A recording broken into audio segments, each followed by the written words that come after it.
First, though, you'll know our next guest from his roles in Star Wars and Game of Thrones, Nanny McPhee, most recently the hit Netflix series The Queen's Gambit. But, of course, we first met him as young Sam in the classic Christmas hit Love Actually.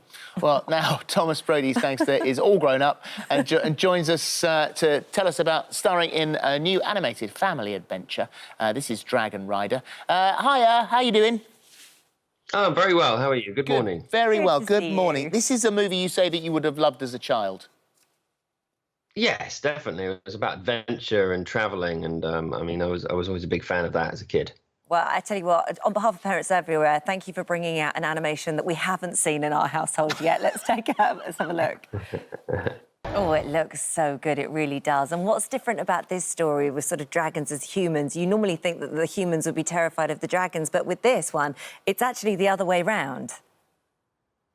Yeah, that's right. I mean, they live in a kind of mythical land, and it's slowly being kind of approached by these humans.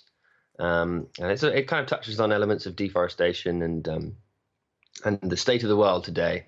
But it's about connecting with nature again, and about human beings and nature kind of getting along together. Is it quite a solitary business? I mean, obviously, I think you did this 2 years ago, so it takes a while to put these things together. Yeah. But when you are doing a voiceover, and you've done them before, quite a solitary business that you're, sort of sitting in the room and remote from everybody.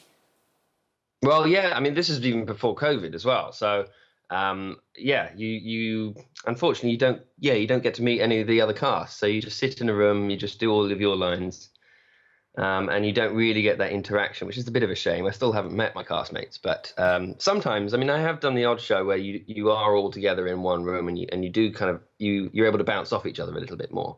Mm. But that's quite rare in voiceover. So you never got to meet Sir Patrick Stewart? No.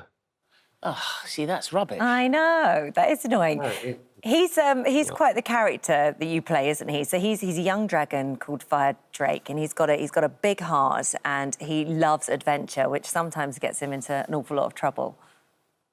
Yes. I mean, I think he's wanting the best for his species and his friends and his family. So he's quite courageous, I think, without even really realising it. But he looks around, sees the state of his world, and goes on this adventure to try and get more from life, really. It's interesting what you say. You hinted upon it there, and I think it was really important to the director that there is a bigger picture. The dragons represent nature and the impact that the humans are actually having on it. So it's a sort of subtle message to the kids who be watching. Yeah, no, absolutely. I think me growing up, we always recycled. We did our little bit, but it seemed to be more of an adult theme, and it seems that nowadays kids are growing up. I think, and they should. It's the responsibility of everyone on this planet to look after it. And children of this generation seem very aware of that from a very young age, which I think is important. Yeah, absolutely. Well, that is definitely one for all the family, and it's Dragon Rider, and it's on Sky Cinema from Friday, you'll be pleased to know. Yeah. One that was for the parents, which we all absolutely loved, was The Queen's Gambit. I learnt chess over Christmas purely because of The Queen's Gambit.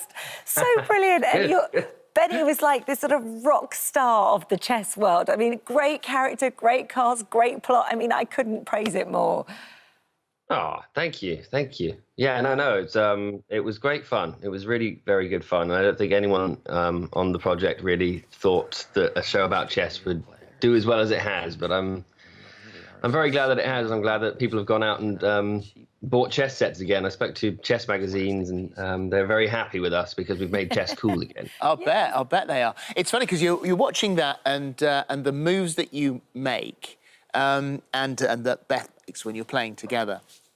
And that must have been a hell of a lot of planning, because I know that people like Kasparov were involved in, and they were sort of real historical games that you were learning and playing.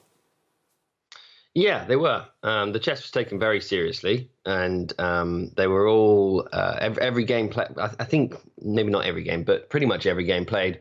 Yeah, was based on a real game that took place at some point in history. And each game was kind of picked for a reason. Like the way in which they won that game is reminiscent of what this character is trying to do in this scene.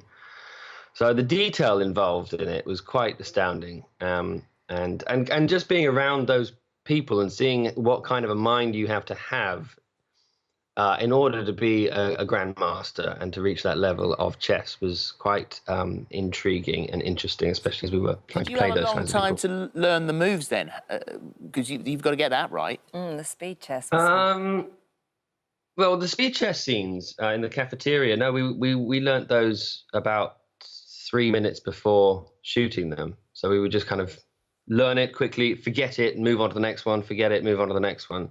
So it was more about like a visual memory of just remembering where the pieces all go. So have you forgotten it? Because I mean, if anyone plays chess against you now, presumably you can remember some of those sequences and you're actually quite good. No, it doesn't actually quite work like that. See, I was just moving the pieces because I was told to move them. I had no idea why I was moving them or what the Well, do you actually play, or is this just on your CV? Because an actor's CV, it says, you know, sort of you can horse ride and all that sort of stuff. Oh, yeah, we just make it all up. Yeah, and so it's made up. Can you play chess? I can play chess, and I could play chess before, but not very well. And I can still play chess, and still not very well. I think I was probably, when I was reading about the stuff you said about making the show, more concerned about the fact that you nearly crashed two classic cars. Oh yeah. I mean, it wasn't too bad. I'd never driven a car without disc brakes. So it had drum brakes in it, and I put the brakes on in this little old 60 or maybe even an late 50s Beetle, and nothing really happened. So there it is. So I kept having to kind of pump the brakes, and I saw this 67 Mustang, beautiful rear lights coming closer and closer. I was like, oh, no. God. So I managed to get it stopped. It was fine. They do work, but it takes some more persuading. You were so young. When we look at those pictures at the beginning of your career in Love, Actually, and you were such a gorgeous little child. Many sort of child actors struggle later on in life, or they sort of, you know, that might be where their career ends, or kind of just getting wrapped up in the celebrity at that age. And you seem to have come out of it pretty unscathed. Well, good. I'm glad to hear.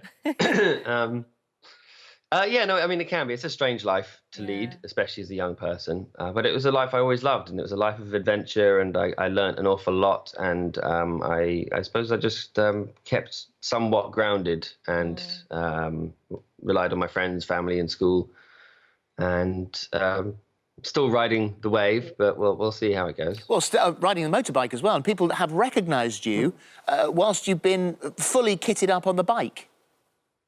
Yeah, that has happened. I'm always surprised at how amazing people are at recognizing other people. I'm terrible at it. But yeah, no, I've been at the lights and, you know, in a full face helmet, which comes all the way around. Tinted visor. I mean, the visor was open, but anyway. And they're all black and, you know, it's all padded, so it changes the whole shape of your body. And the cyclist just went, oh, I loved you in Game of Thrones, and then cycled off. That's amazing. Which I'm actually watching at the moment. You're I'm rewatching it at the moment. It did it all as it was coming out, but I'm rewatching. It's actually season 4, so you're in it at the moment. That's where I am. Oh, right, yeah. Currently. Listen, thank you very much indeed. It's lovely to talk to you, Thomas. And Dragon Rider is on Sky Cinema, as Holly says, from this Friday. Thank you. Thank you. Thank you very much. Thank you very much. Bye-bye.